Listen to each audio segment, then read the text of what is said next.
Salam əleyküm. Mən Göyçay rayonundan şəhid ailəsi Zeynalova Bəsti Ağasəlim qızı. Bu neçə ildə 33 ilə keçibdi. Yəni biz hələ nə tanınmırıq, nə bir şey. Heç bir məmur mənim qapımı döyməyib. Heç bir məmur soruşmayıb bir halımızı, əhvalımızı.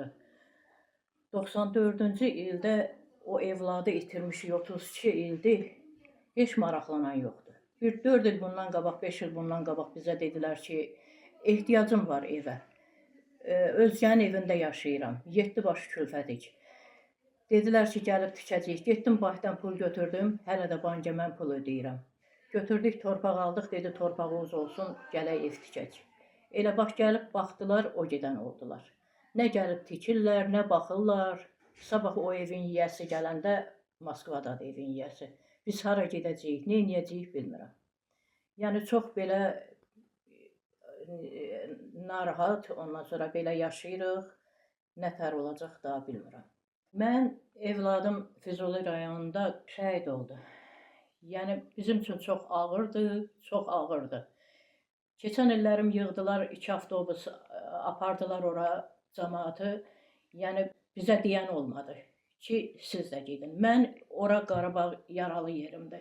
Ancaq saymırlar. Baxır kimi sayırlar, kimi yox. Mən Orxan müəllimdən bir şikayətim yoxdur. Ancaq yəni gəlib bir baxan yoxdur. İstəyirəm bir gəlsinlər, bir qapımızı döysünlər, hal-əhvalımızı soruşsunlar.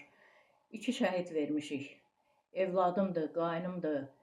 Yəni bir soruşan, bir bilən yoxdur. Mən Zeynalov Tahir Niyazoğlu. 2 şəhid vermişəm. Bir qardaş, bir evlad.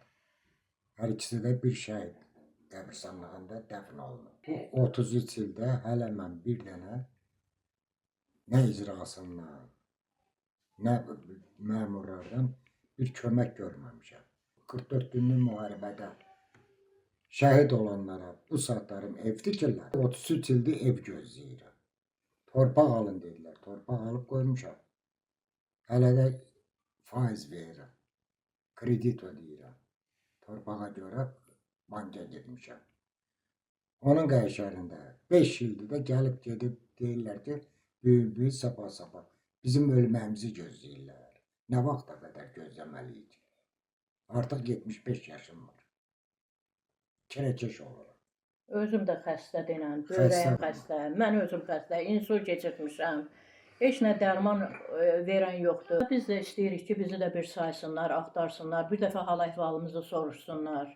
Elə bil ki, biz Göyçayda yaşamırıq. Heç kim tanımır bizi, heç kim bilmir. Ya da mən gedib heç kəsin qapısını döymürəm tez-tez ki, eləsi var, heç çoxsu məni tanımır ki, deyirlər sən, yəni bir nömrəli qadınsan. Hələ sən gəlib heç kəsi narahat eləməmişsən, qapı döyməmişsən. Onda belə eləyirlər adamı. Axı mənim evə ehtiyacım var.